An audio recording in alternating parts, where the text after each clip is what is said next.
Hello, everybody, and welcome to the Silent Hill Ascension post-show. I'm here with Noah. My name's Eduardo. Now, one of the things is, while the show airs, and this is a little bit of a secret, while the show airs, we talk amongst each other because, we want to coordinate, we want to arrange stuff, like what are we going to say next? And the question I had for Noah was, what scene did she want to talk about? Because we kind of had, honestly, tonight was very much developing the story, right? Nothing too crazy, but everything kind of flowing into, a little bit of, it's almost like the beginning of a new story in our first season.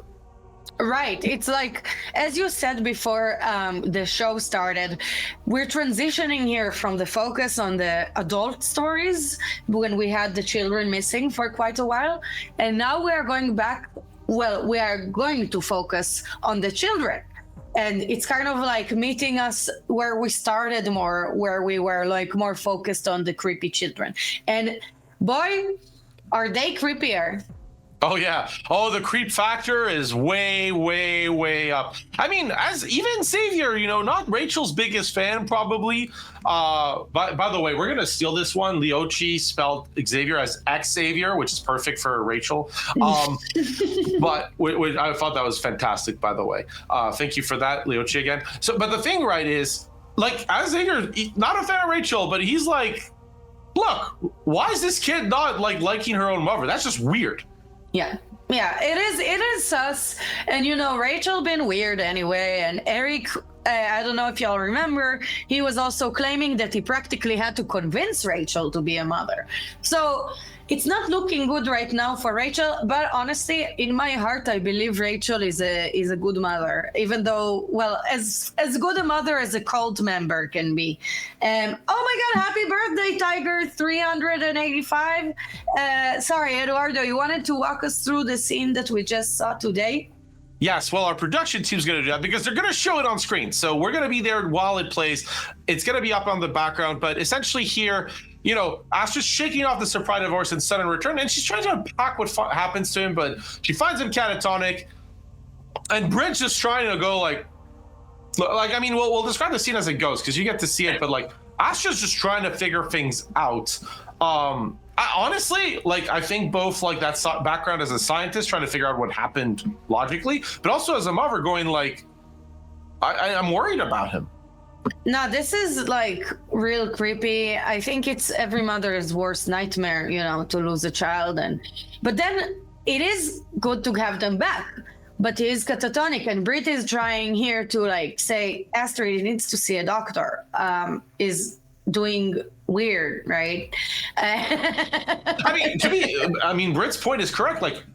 He's just been gone for a while. We don't know if he has enough water, if he's been fed, if he has a concussion. We have no idea what's up with this kid. God forbid what could have happened to the boy. I don't want to even think about it, but it's very, I would take him to the doctor, but I think Astrid is so scared after all she's seen. And also, a reminder, her aunt Mette was working at the hospital killing people.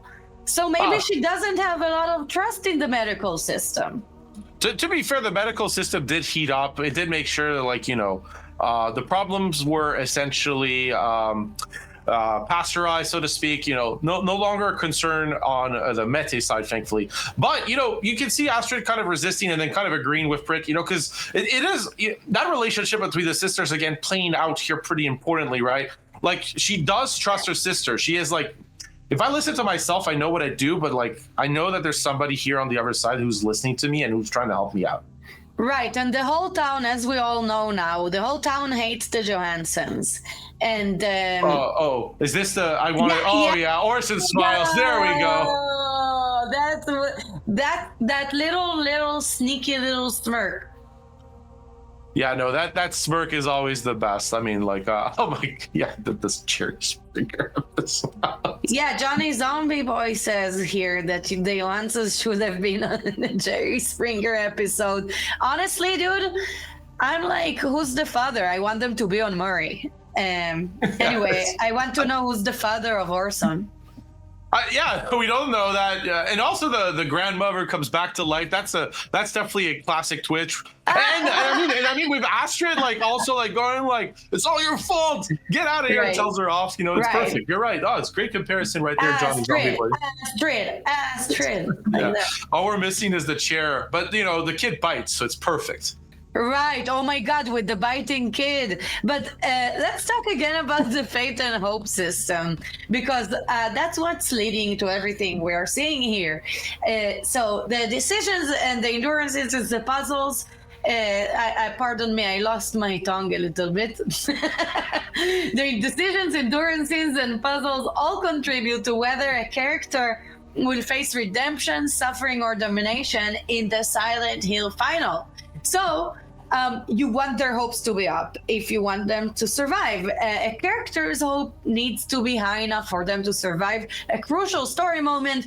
As we remember, we lost some people here. We lost Toby Rip to a king, as we like to say. And also, Carl had a good end. He escaped. The horrible. He's redeemed. Carl is redeemed. That is what you, the audience, have done. You've let Toby die, but Carl is redeemed. Good stuff there. Exactly. Well, I mean, presuming you like Carl, I mean, that's the thing. The sad old wet man got to survive as a result of kind of the audience getting together. But now you got to keep in mind Eric, Astrid, Rachel, like, and Britt. I mean, Britt's kind of come up, so you got to keep those characters in mind. Right. So, make sure that you get those influence points, because that's how you can impact whether somebody is going to survive or not. And our sad old wet man, found his way by sea. Not surprising, because he is wet. So I mean, yeah, that's fair, right? Like we did say it was sad old wet. The wet came, that was a spoiler, but you didn't know, audience. But like no, on Wednesdays, and as the story's kind of taking like a gentle shift, right? We had the high wave, the high mark, and as we're going into that gentle shift, on Wednesdays we like to talk sometimes about how the Silent Hill Ascension systems work. So there was a question done during the kind of the downtime, so to speak. There wasn't a live show from. I want to make sure I get their name, Rainamer. Like asking how do votes end up on odd numbers when we can only vote in chunks of even numbers. It's actually not just even numbers. I believe it's like rounded to the nearest 100 potentially here. The thing is, you might have noticed the rallies right now, the rallies at 500%, but often they can be in different numbers. So one of the rallies during the endurance scene, if you spotted it, was 134%. When you have those weird percentages, so to speak, that's why the like final number can be a bit weird in the sense of like you might get an odd number, you get something in between. That's what happens. So for you out there who are a fan of nice round numbers, sorry to disappoint you, that won't be this. But you still get to kind of get that possibility of kind of helping a decision be there, or at least, burn the feet of the redemption people. Like we saw with the suffering option for Carl's final fate. They were like, oh, we'll just put the rally in suffering, and then like just came and rose up to the bubble. So that's the thing. Right. So let's look at Astrid's character profile now, right?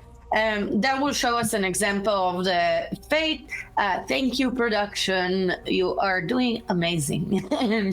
So the general sentiment with Astrid also had a bit of a shift. She has strong redemption and positive hope.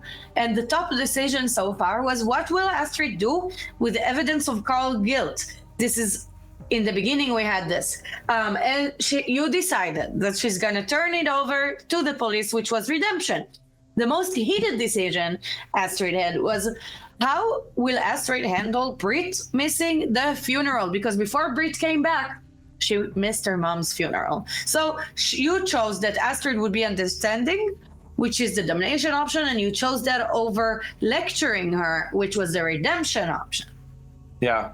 So thank you, Noah, so much for describing this again for the audience. But and those details are important, because Astrid's mostly had she had negative hope because she was one of the earlier characters. So it took a bit of time, but now her hope is positive. As you, the audience, have succeeded in endurance scenes with her, have done the puzzles with her, Astrid's hope has gone that way. But it's important to look at those top decisions, right? That top decision at the start, she's very much, a woman of logic and reason, so to speak, well kept together. At the start, trusted the police that did trust her. And so she's having trust issues with the people around her for a good reason. But one of the things about, and here's the thing about Astrid, right, is there are parts of her character, like the other characters, that are very much decided by how you, the audience, choose them. So some of these relationships were still to be written by you. And one of those, right, Astrid and Brit. You chose very often by a little bit the damnation option because it was being understanding, communicating with Brit. And that's actually interesting because you decided that like that relationship between Astrid and Brit should be in kind of on the more like cohesive, positive understanding side, even though it's a damnation option. So that's a trait that you, the audience, have decided to put on Astrid, which I find fascinating, Noah. Right. So I feel like as like we have so much instability. I know it's called the Stilldalen. I'm probably botching how you say it, but let's roll with it. We're good. Let's go. Let's just go with it. But it is called Stilldalen, but ain't nothing still about it. It's very rocky and it's an emotional turmoil. So I can understand why our audience wants to have like one thread that's like nice. It's like, when you watch a horror movie, there's always like usually there's like the one character that makes you feel safe again, that makes you feel like there is hope. Maybe in the end they die, but at least for the duration of the movie, you have something that kind of brings you back to like feeling kind of safe. And I think that having one good relationship in this show means something to people. No, for sure. And I'm for one interested in Astrid's character development because Rachel, again, in the thick of the action, but Astrid now, with Orson back, with those other relationships, right? That relationship with Hagen, the kind of weird one, let's be honest. Carl's gone. She has it with Brit. So the question now is, how's Astrid character going to develop? I think that's something for you, the audience, to kind of keep an eye out. And again, I don't actually know literally I don't look at the scripts in advance. I try to stay I'm not spoiler free because I still need some knowledge for the show, but like I try to not look too far into the future as to what's going to happen. But from even my perspective, it's important that I can see Astrid as a character that still has a lot to develop. Rachel seems like she's gone kind of through that arc and she's lived kind of a lot of the worst, and now she has to take action based on what she's done and on what she has to deal with. Whereas Astrid, it feels like it's still building up. But I'm, for one, fascinated to see how it's going to actually end up with her, how it's going to end up with Brit. Now, that said, the decision that opened today, not from Norway, it's from Pennsylvania. So production is going to put that on screen. That's the decision that opened today. This is a one-day decision, so the payoff will be tomorrow. That's on screen. Noah, if you can read us through it. Yeah, so we gotta decide. What will Eric do with Nora, which is a fate decision? This is the mystery stranger that brought Faith back. So he can interrogate her, which is the redemption option, or he can thank her for saving Faith, which is the suffering option, or accuse her, which is damnation. Now, that lady, man. Yeah, so I want to take a moment. Interrogate her as the redemption option is they didn't say torture interrogation. I mean, Xavier recommended the option, which to start with should have been a red flag. Right. Everything Xavier offers is a red flag, except of course the Morgie. Oh no, that's normal. That's part chill. of the. That's chill. Yeah, no, and he was the savior. He just wants to see it in good hands, so to speak. He wanted to try something different, so it's fair enough. Maybe the Morgie's transformed Xavier. Maybe all of a sudden he's had enlightenment. He's like, Faith should be like, why is she not with her mother? He's like, is he forgiving? Right? Is he a changed man as a result of not being the satyr? And is Eric going to become a changed man as a result of being one? That's the question, because it's really strange to have Interrogator as the redemption option. But I guess the idea here, right, being that by thanking her for saving Faith, that suffering option, it's kind of not resolving anything. It's like, thank you for finding my daughter. Okay, whatever, let's move on. Right, and I saw that Mr. Peaslosh was accusing me of going with accuse her, which is domination. How you know what I'm gonna choose? I'm actually pro Nora. What you gotta say about that? that Nora's name is close to yours, but apart from that, that's going to be a problem. That's going to be a problem in the future weeks, by the way. We're going to have to try not to fall into that pitfall. You know, a lot of people call me Nora, so I actually should hate her, but for some reason I don't. Oh, that's reasonable, right? How can you hate somebody who found a kid? Right. No, she seemed, Faith wanted to stick with her. That's all Zion knows. That's reasonable, right? She was like attached to her, and I mean it's interesting, right? Xavier again pulling that idea of like Eric being the father, and Rachel being the mother, and again it's that motivation from Eric. Why are you kind of doing this stuff? Whose side are you on? And he's like, my daughters. So like, this is actually pretty it's. I don't think it's necessarily the most important decision here for Eric, but it's interesting in terms of his motivation, what you as an audience will decide. Right now, by the way, Accuser and Thank Her for Saving Fate are winning by quite a bit, but obviously there's still a whole day to go. So there we go. We are nearing, though, the end of the show, right? So I know. It's a bit sad, especially on Valentine's Day. By the way, the chat is the audience is claiming they want it so bad, the Morgy merch. They want to have the mask. I mean, my personal advice is, a lot of those masks felt DIY. You'd be surprised what you can do with things lying around the house. So, just saying. Yeah. Just saying. We are very, we like DIY here in Silent Hill Ascension, especially when it's satire. Masks. That's fair. Somebody's going like, I'm not going to make my own Morgy merch. Yeah, that's fair. Not too DIY. What is that? I get it. So some people like mug you're drinking from, Eduardo? Oh yeah, it's trauma mug. Speaking of merch. Yeah. Let's start to recap. Yeah, that's fair. That's totally fair. Let's close this one down. We have a lovely time with you, audience, but it's going to be coming to a close in the post show. So again, a lot of, the thing was yesterday was really that big narrative day, right? You got to see the payoff of the Morgy scene. We know a lot of you got spent doing that. We hope you enjoyed it. We hope you enjoyed the outcome. We hope that you like that that's now canon, that Eric became the savior. So you didn't get Morgy 1, but you got Morgy 2, Electric Boogaloo. So that, by the way, coming from our development member Martin.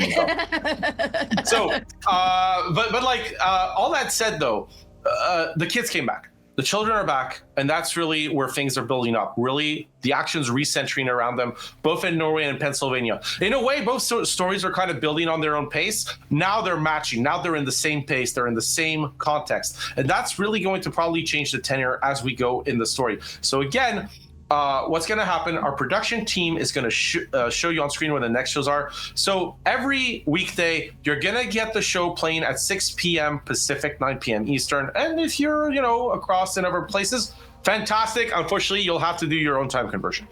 But we will do the pre-show 20 minutes prior, 5:40 p.m. Pacific, but on Mondays, Wednesdays, and Fridays. So Friday, we'll be back.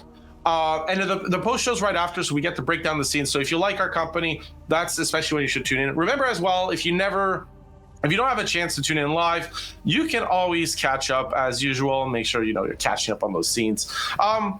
Because we love you, and we want to make sure that even if you can't watch us live 1 or 2 times, that's okay. You get to see the action. But we love having you live. But our time is at hand. The fog's lifting. Rain, shine, or fog, wherever you are around the world, we hope you had a delightful night. We're going to leave you with the Morgy puns. We got Morgy 3, we got Morgy 4, we got probably Morgy 5. What, Noah? Is there anything better in horror shows than endless sequels? Oh, I love me a sequel, especially when the orgy just never ends. Excellent. And on Valentine's Day. But we will see you on the next one. Oh, the next valid. Well, at least we will see them Friday. Thank you so much, audience, for being with us. It's, as usual, a delight. But I was Eduardo. This was Noah. Have a wonderful, bye. Wherever you are in the world, have a wonderful bye. See ya.